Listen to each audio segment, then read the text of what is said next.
Welcome back to the Grimdark Archives. The Dark Angels are the First Legion, the oldest, the most honored in title, and they have been lying to the Imperium for 10,000 years. Not small lies, not omissions, not the quiet bureaucratic deceptions that every institution buries in its paperwork. No. The Dark Angels carry a betrayal so profound, so catastrophic, that if the full truth ever surfaced, it could theoretically see the entire chapter declared Excommunicate Traitoris. We're talking about a wound that predates the Horus Heresy itself, a fracture that split the First Legion in half and created an entire shadow war that has raged in secret across 10 millennia. A war the Dark Angels will kill anyone to keep hidden. Imperial citizens, inquisitors, fellow space marines. It does not matter. The secret comes first. It always comes first. And here's what makes it worse. They might actually be loyal. Fanatically, obsessively, damningly loyal. And that loyalty is exactly what makes them so dangerous. Let me take you back to the beginning, not to the founding of the chapter. Further, to the very first days of the Emperor's Great Crusade, when humanity clawed its way out of Old Night and reached for the stars with ceramite fists. The First Legion was created before the others, not just numerically first, but chronologically first. While the other proto-legions were still being gene-forged in the laboratoriums beneath the Himalayan mountains, the warriors who would become the Dark Angels were already fighting. They were the Emperor's original instrument of conquest, his prototype army of genetically enhanced soldiers, and they were deployed during the Unification Wars on Terra itself, before a single Primarch was ever found. Think about what that means. The First Legion fought in a time when the Emperor had no sons to lead his armies. They answered to him directly.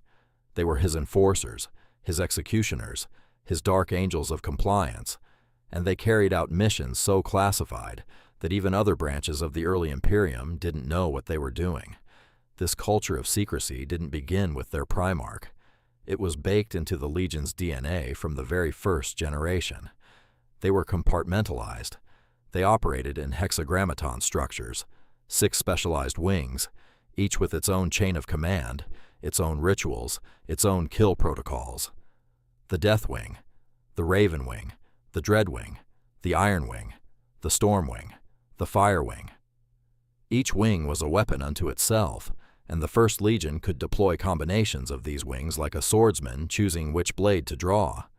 Some of these wings wielded weapons that the Emperor would later outlaw: phosphex, rad munitions, vortex charges. The Dreadwing in particular was a thing of nightmares, a formation dedicated to total annihilation, the utter destruction of an enemy down to the molecular level.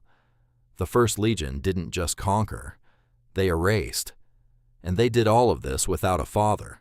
For decades, the First Legion operated as the Emperor's own, answering to no Primarch, because theirs had not yet been found. They were older than the bond between Horus and the Luna Wolves, older than Russ and his Fenrisian howling. The First Legion had already bled across 100 worlds before most legions had their gene-sire at their helm. And then they found him, Lion L. Johnson. Raised not on some feudal agri-world or in the forges of industry, but in the forests of Caliban. And when I say forests, I don't mean gentle woodlands. Caliban was a death world cloaked in green, its continent spanning forests, teeming with monstrous chaos-tainted beasts called the Great Beasts. The planet sat so close to a minor warp rift that its very ecosystem had been corrupted. Caliban was a world where a child left alone in the wilderness should have died within hours. The lion survived for a decade, alone, without language, without tools, without another human being. He killed the things that tried to eat him, and then he killed bigger things, and then bigger things still, until the knightly orders of Caliban found not a feral child, but something closer to a demigod wearing the skin of a boy. Luther, a knight of the order, took him in, taught him language, civilization, strategy, politics. Luther was everything the lion was not: charismatic, warm, beloved by the people, a natural leader of men. The lion was something else entirely. Cold, brilliant, utterly without sentiment. He could read a battlefield the way a composer reads a symphony, seeing patterns and possibilities that no one else could perceive. He became the greatest strategist the Order had ever known, and together, he and Luther purged Caliban of its great beasts in a campaign so swift and total that it became legend. But here's the first crack, and pay attention, because this crack becomes a canyon. Luther loved the lion, truly, deeply as a brother and a father and a friend. But the lion did not love Luther back, not really. The lion respected Luther. He valued Luther. He used Luther. But love, that capacity may simply not have existed in him. Lionel Johnson was engineered by the Emperor to be a weapon of unparalleled strategic brilliance, and weapons don't love the hands that polish them. Luther knew this. He felt it in every interaction, every cold dismissal, every moment where the lion's gaze passed through him, like he was furniture. And when the Emperor arrived on Caliban and claimed the lion as his son, when the lion was given command of the entire First Legion and sailed off to conquer the galaxy, Luther was left behind. Not exiled. Worse, assigned, given the role of training new recruits on Caliban, while the lion won glory among the stars, a consolation prize wrapped in duty. And Luther, who had once been the greatest knight on his world, who had discovered a Primarch and raised him from savagery, was now a footnote, a caretaker, a man watching from the window while his son conquered the universe without him. That resentment didn't explode. It grew, slowly, quietly, the way rot spreads through heartwood before the tree ever shows a dying leaf. Now let me jump forward, because the galaxy didn't wait for Luther's feelings to resolve. The Horus heresy erupted, and the lion found himself in a unique position. He was far from Terra when Horus turned, operating on the eastern fringe, and for a long time, his loyalties were genuinely uncertain to both sides. Horus sent emissaries, the Emperor sent orders, and the lion played his own game. See, this is what most people misunderstand about Lionel Johnson. He wasn't indecisive. He wasn't wavering. He was calculating. The lion saw the heresy not just as a war, but as a chess problem of galactic scale, and he moved his pieces accordingly.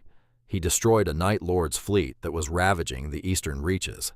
He broke through traitor blockades. He fought his way toward Terra with grinding, methodical precision. But he also made moves that baffled his own commanders. He diverted to weapons caches. He sought out forbidden archaeotech. He played a longer game than almost anyone else in the war, and when he finally arrived at Terra, the siege was already over. Horus was dead. The Emperor was interred upon the Golden Throne, and the lion had arrived too late. Some whispered it was deliberate, that the lion had waited to see who won before committing. That accusation has haunted the Dark Angels for 10,000 years, and the truth is far more complicated and far more tragic than simple cowardice. The lion had been fighting his way through hell to reach Terra. He had bled for it.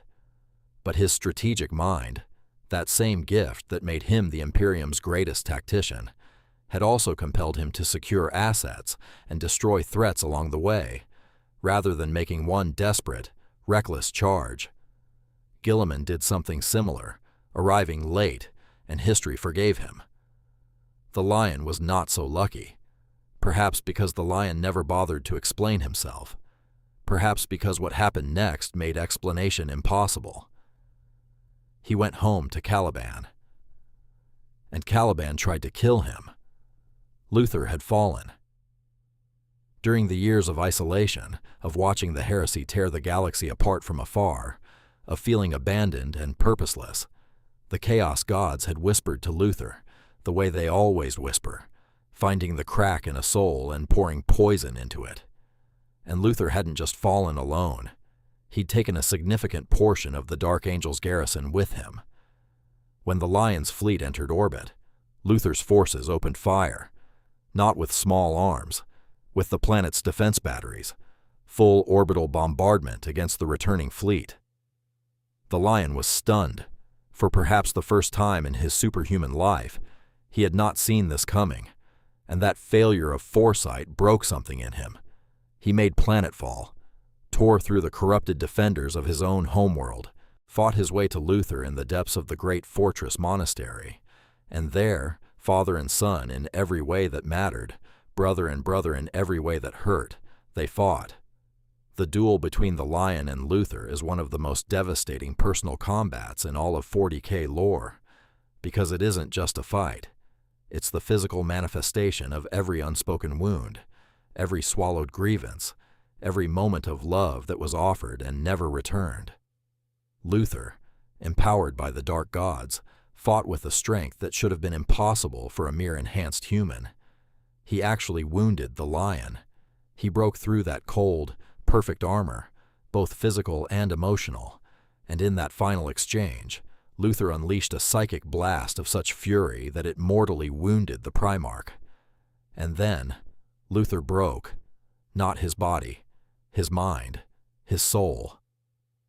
The madness cleared for one horrible, crystalline moment, and Luther saw what he had done.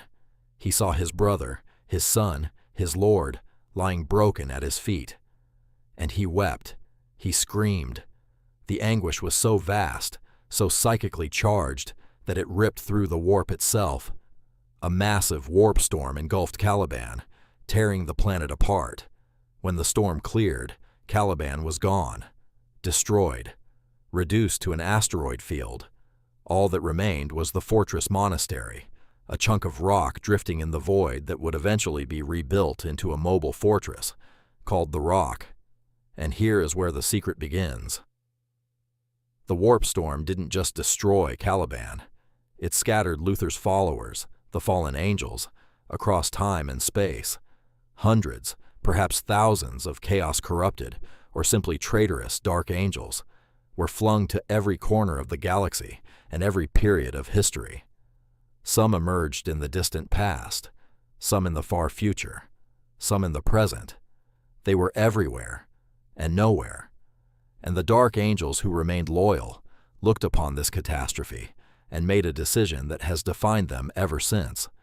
No one could know, not the Imperium, not the other chapters, not the Inquisition. No one could know that the First Legion, the most ancient and honored of all Space Marine legions, had been split by treachery from within, because if the Imperium learned that fully half of the Dark Angels had turned traitor, what would happen? In the aftermath of the heresy, with the traitor legions freshly banished to the Eye of Terror, with paranoia and suspicion running at fever pitch, the loyal Dark Angels would have been destroyed, broken apart, their gene seed suspect, their honor annihilated. Everything they had built across centuries of conquest would be ash. So they lied, and they built an entire infrastructure of lies. The inner circle was formed, a secret command structure nested within the chapter's already secretive hierarchy. Only those who rose high enough were told fragments of the truth, and only the Supreme Grand Master knew the full scope of the catastrophe. The Deathwing, once a generalized assault formation, was repurposed into the Hunters of the Fallen. The Ravenwing, the chapter's fast attack specialists, became the Trackers, the Scouts, the ones who found the Fallen's trail across the galaxy. Every Dark Angel's successor chapter, and there are many, shares this obsession. The Unforgiven, they call themselves collectively, and their mission is simple and endless. Find every fallen angel, capture them, make them repent, by any means necessary. And that phrase, by any means necessary, is where the Dark Angels cross lines that would make even the Inquisition uncomfortable. They have abandoned active war zones to pursue a rumor of a fallen angel's presence. They have killed Imperial servants who stumbled too close to the truth. They have let entire planetary populations burn if intervening would compromise the hunt. They have withheld critical intelligence from Allied forces, turned their guns on fellow Space Marines who asked too many questions, and operated a secret prison in the deepest bowels of the Rock, where captured fallen are subjected to interrogation by the chaplains of the chapter, specialists who bear the title Interrogator Chaplain, and who have refined psychological and physical torment into an art form. Luther himself is imprisoned there, has been for 10,000 years, guarded, questioned, and occasionally, in his moments of lucidity between fits of chaos-fueled madness, he speaks. He says the lion will return. He says the lion forgives them. He says a reckoning is coming. The dark angels listen, and they do not believe him, and they do not stop asking. Now here's the thing that makes the dark angels genuinely terrifying. Not just grim-dark window dressing, but philosophically terrifying. Their loyalty to the Emperor is real. It has never wavered. They did not turn during the heresy. They have fought the enemies of mankind with a ferocity and effectiveness that rivals any chapter in the Imperium. Their battle record is exemplary. Their devotion is absolute. But that devotion has been corrupted by shame into something that looks, from the outside, almost exactly like treachery. They act in secret. They defy orders. They prioritize their own hidden agenda over the Imperium's needs. They kill to protect their reputation. If you didn't know the full story, if you were an inquisitor watching their behavior, you would swear they were traitors. And that is the darkest irony of the Dark Angels. Their loyalty created their guilt. Their guilt created their secrecy. Their secrecy created behavior indistinguishable from heresy. They are trapped in a loop of their own making, and every century that passes, every fallen angel they hunt, every lie they tell, tightens the noose. They cannot confess, because confession means destruction. They cannot stop hunting, because the fallen are still out there. And they cannot forgive themselves, because the lion never told them it was all right. And speaking of the lion, he wasn't dead. All those millennia, while his sons hunted and lied and bled in his name, Lionel Johnson lay in a hidden chamber deep within the rock, sustained by unknown means, locked in a sleep that even the Watchers in the Dark, those mysterious, hooded Xenos creatures that have haunted Caliban and the Dark Angels since before the Imperium existed, could not or would not explain. The Watchers guarded him, tended to him, and waited. In the current timeline of 40K, in the era of the Great Rift and the Adeptus Crusade, the Lion has awakened. He has returned.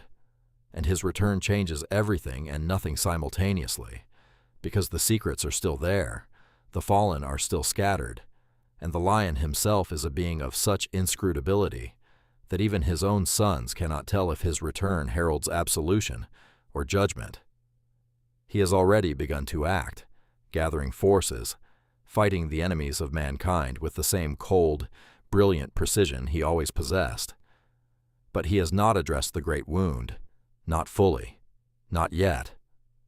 And Luther? Luther escaped. During the upheaval of the Great Rift, Luther broke free from his prison beneath the rock. He is out there now, somewhere in the galaxy, a 10,000-year-old madman touched by chaos and driven by purposes that no one can fully comprehend. The father who fell, the son who returned, the secret that refuses to die. That is the Dark Angels, the first, the unforgiven. A chapter whose greatest war is fought not against Xenos or heretics, but against the truth of their own history.